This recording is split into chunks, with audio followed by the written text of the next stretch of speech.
Good morning, everybody, and welcome to Success Life Live. My name is Reid. I am your coach, your host, your friend, and the guy that got here about 2 minutes late, and I apologize for that. We gather here every weekday morning at 8 a.m. Eastern to get this thing right, this success mindset set and going in the right direction. And so I'm so glad you take time out of your busy morning every day to jump in, join me, and connect. Success Life Live has really been a project of about 2 years plus now, where I've composited and compiled information and training and coaching sessions, and I bring them to you in a way that I hope will help you get your day started, reset your mindset, get you focused in the right direction, because truthfully, there's so much crud going on in the world and so much negativity and so much just junk news that we need to reprogram ourselves. We need to be intentional about what we're learning, what we're listening to, what we're growing into. And that's a part of Success Life Live every morning. And as a coach, I meet with my clients and I always say to myself, I need my personal trainer more outside the gym than in the gym, because that's when I'm tempted to go through Dunkin' Donuts drive-through where nobody can see me. I think the same is often true for our success life, is we need that trainer, that coach, that person that can meet us each and every day and reset us, refocus us, redirect us into our higher and better self. And that's why I do Success Life Live every morning. So before we get started, good morning, Hope. Good morning, Greg. Good morning, a couple other people. I'm not sure what Greg's laughing at, except I did see your artwork, Greg. I just glanced at it for like 30 seconds before we started. I like it. It's good. I have a really hard time with things like this. I like the second one because they're about me. So anyhow, I'll check back with you. I've got appointments all morning, but I definitely do appreciate your energy and your vision. I like number 2 now. I like number 2. I'll look at it again. But anyhow, so let's get started with Success Life Live. What you got to do is say good morning to somebody. Say hello to somebody. Give them a virtual high five, pat on the back, you got this, buddy, kind of thing. And we'll get started. I know, Melanie, you're getting 2 shout outs. Why? Because it's on the top of the cup pile. It's hot water, folks. It's a meditation energy thing. So if you didn't get a chance to see Author Talk last night, phenomenal. Eric K. brought it about sales. As you can see, I had lots of questions and notes. It was a bit long. It was about an hour. So you may want to pull off to the side of the road and listen into that. But he really talked about B2B and B2C business to business sales and business to consumer sales, and developing and designing a process, and some of the right questions and right ways about getting those big contracts, getting those big appointments. I loved when he talked about not dumping your beans in the lobby, or spilling your beans in the lobby, walking into a corporation or a company or a building and say, hey, my name is Reid and I'm a success coach and I want to teach your team how to be more productive, beans pouring out. Instead, he asks the question, who is the person, or who's your HR person? Do they manage their own calendar? What is the best way to get on their calendar? Is there somebody I need to speak to about getting on their calendar? He walks out with a name, a number, a contact, a referral, and a resource, and then he can more strategically plan his next step. But we all know, as people trying to break through in our business and in our careers and our changes, that often we think the first person we bump into is the gatekeeper of all gatekeepers that can't get past us, when in reality, they're just the person that's been sitting at the front desk to make sure we all know that the business is open. So don't start your sales pitch before you get in the building. Find out who you need to get in the building with, and then set an appointment to talk about what they need, to do the discovery session, to begin to figure out what the product is that they're most needing, and if you have the resources available to meet it. So again, Eric did a phenomenal job. Like I said, I have dog-eared this book to death. If you are trying to create a business, if you're trying to grow a business, if your business requires, and this is both for online and offline, that you sell something, if that something is even you, and you don't understand the process, you need to be in this book. And he's actually preparing a mastermind around it, an online course, And if the course is any level equal to the way you wrote the book, hashtag Eric K. It's going to be good. So, on to today's lesson. Are you feeling stuck? Now, we all get that feeling of stuckness, like whether it's in our relationships or business or finances or fitness, we all hit that place where we're like, oh my gosh. I call it the muddy boot thing, where your boots get so covered with mud that it's like you can't even lift them up to take the next step. And every step that you do take, they start to get covered with more mud. You feel like you're not making any progress and you're wasting and using so much energy and you're not getting anywhere. And you begin to want to throw up your hands and scream, I give up and I'm stuck and nobody understands. And the foghorn of sadness kicks in. Yeah, the foghorn of sadness. I actually do that to my kids sometimes. They'll start with, and I'll just look and go, and they stop. I'm a really bad dad, just so y'all know. So those stuck moments, what I've discovered in coaching and working with people is when I start to lean in, I'm like, tell me what stuck looks like. Tell me what the day looked like. Tell me what the activity looked like. What I often see is less stuck and more distractions. That they have been piling on distraction after distraction after distraction, that they've got so much stuff that they can't begin to move forward. That they're like, oh, I didn't get anything accomplished in my day for the third time in a row, or I've been working on this website for a month and I'm stuck. And I'm like, oh, really? Tell me what you did today as it related to that website. Well, as soon as I finished this, and this, then I sat down to do this, and then I got this interruption. Okay. The project at hand got like 10% of your energy. And all of the distractions got the other 90%. But yet you're blaming the one thing you're trying to work on for the reason you're not successful. My coach the other day threw this question at me, and I wanted to just backhand him upside the head. I hate when a good coach breaks your brain. And he said, so on a scale from 1 to 10, how do you feel you're performing, or where do you feel you're at with this? And I pulled back my shoulders. I sat up because I was ready for the question. I was ready. I was standing my ground. I said, I feel like I'm an 8 or a 9. Man, I'm an 8 or a 9. He said, good. So let me ask you a question. When have you ever put 80 or 90% into something and got 100% back? I was like, I was so mad. I was so frustrated because I thought an 8 or a 9 was doing good. When he said, how committed were you on this project? How committed were you to getting this down? How committed to having this accomplished today were you? And I said, I was like an 8 or a 9, dude. I was like an 8 or a 9 committed. And he was like, really? So when was the last time giving 80 or 90% helped you achieve 100% of your goal? And it was that question, that moment that I was like, yep, you know what?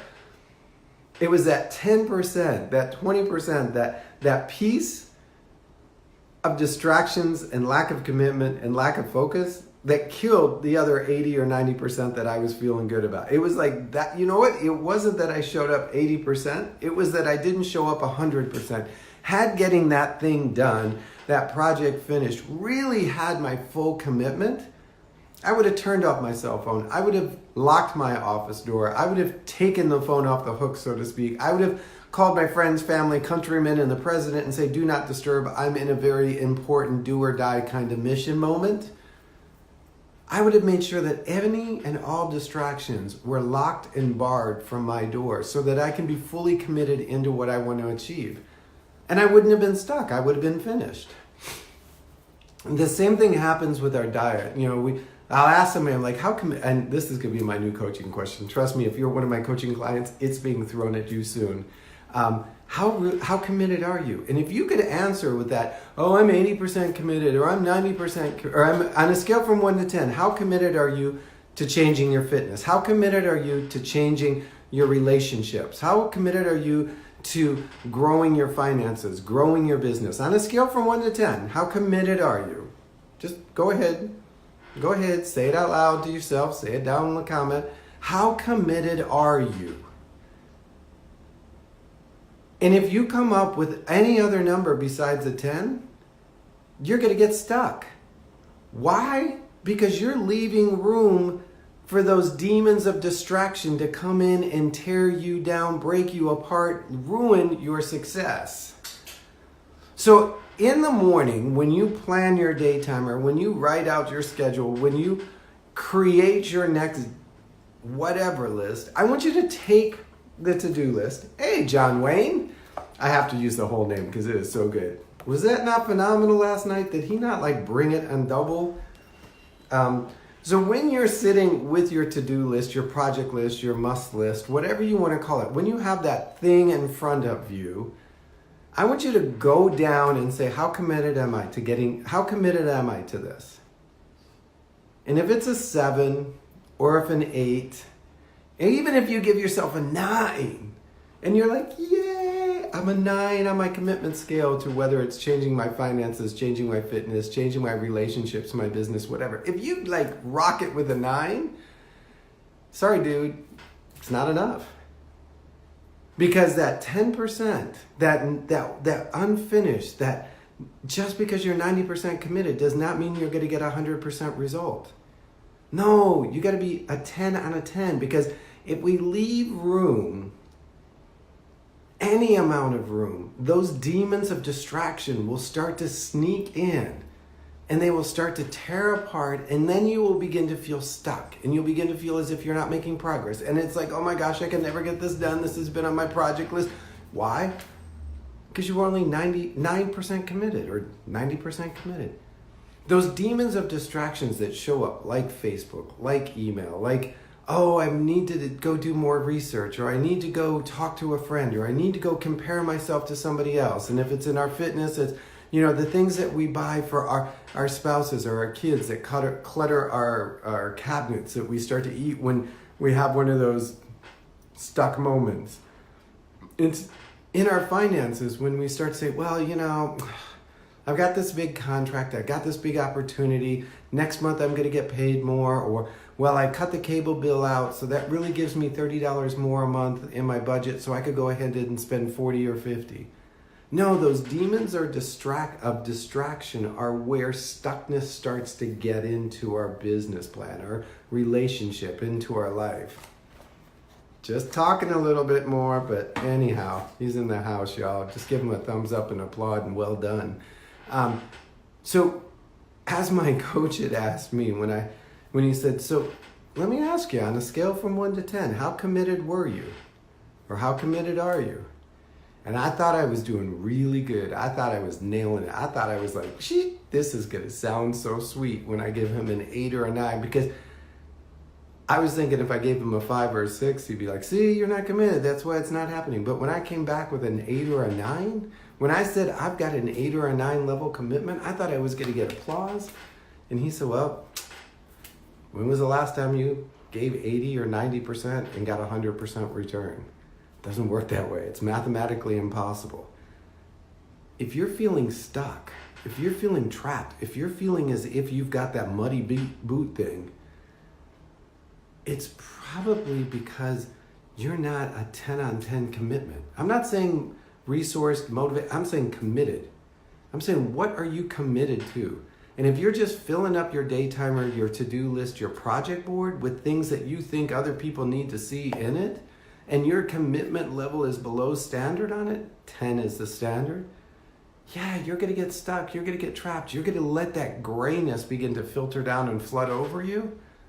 And then it's going to begin to echo out across. Because when you get stuck in one area, it starts to spread out across the other areas. If you're stuck in your business, it shows up in your finances and in your family and in your relationships and in your fitness. If you're stuck in your fitness, trust me, it'll show up in other areas. So you got to get unstuck and get moving forward in one area, and there will be an echo, a pattern across the other areas of your life. So again, it was a great little lesson that was taught to me. I wanted to share it with you. I love the idea that if you're feeling stuck, it's probably because the distraction demons have taken over and you've allowed them space to sneak in and take ownership of your dreams, your goals, your vision, your plan. So when you look at your to-do list today, when you sit down and say, what have I got to get done today, this week? And what is my commitment level to each of those? And if it's below a 10, ask yourself, why am I not a 10 on 10 with this? What do I need to do to become a 10 on 10 with this? What needs to change in my behavior, my mindset, my attitude, my belief system to be a 10 on 10 on this? Because if you can't get to a 10 on 10, you're going to fall into the stuck pattern and the demons of distraction will start to sneak in. It's just the way it works. All right? Well, I know it's a short lesson, a quick lesson. We had a long lesson last night. Like I said, Eric really brought it. Tomorrow we have Fun Friend Friday. So excited, so excited. Wendy from Australia will be joining us for Fun Friend Friday. We're going to be talking about this concept of, do you feel caged? Do you feel charged? I forgot the other C. Comfortable. There we go. Comfortable, caged to charged, or caged, comfortable, and charged. How are you feeling in your life? How are you feeling in your business in those areas? She's going to break it apart, build it back up, and teach you on it during Fun Friend Friday tomorrow. So make sure you have a guest in the house with you. Yeah, you're welcome to wear your PJs and popcorn if you want. Seems to be the theme at school this week. I don't know. It's kind of crazy. I mean, my kid's going to school in PJs. I was like, we have to go to the store and buy dress PJs now. Like, go to school PJs, not like the broken down, cut off the legs on your gym short, your pants PJs. No, you got real PJs for school today. I'm going to have to put those up and put them away for the next PJ day. Those are going to be your going to school PJs, not your going to bed PJs. I don't know. Life here is crazy, but it's mine and I love it. So thank you guys for joining me today for Success Life Live. Good morning, Miss Courtney. Thanks for jumping in the room. All those who are jumping in late, hey, the nice thing is throughout the month of December, I'm giving you free replay. Yeah, free replay. Just hit hashtag free replay, dive in and enjoy it. Make sure you leave a comment about what you learned, what you liked, what you didn't, so that I can continue to bring you the very best each and every morning. It's 8 a.m. Eastern here on Success Life Live. Good morning, Courtney. Hope you're having a fabulous day and that you're off to power and energy and purpose. And for the rest of you, I wish the same. Go out and live your life of success. It is yours and you are fully worthy of it. Bye-bye, everybody. See you tomorrow for Fun Friend Friday.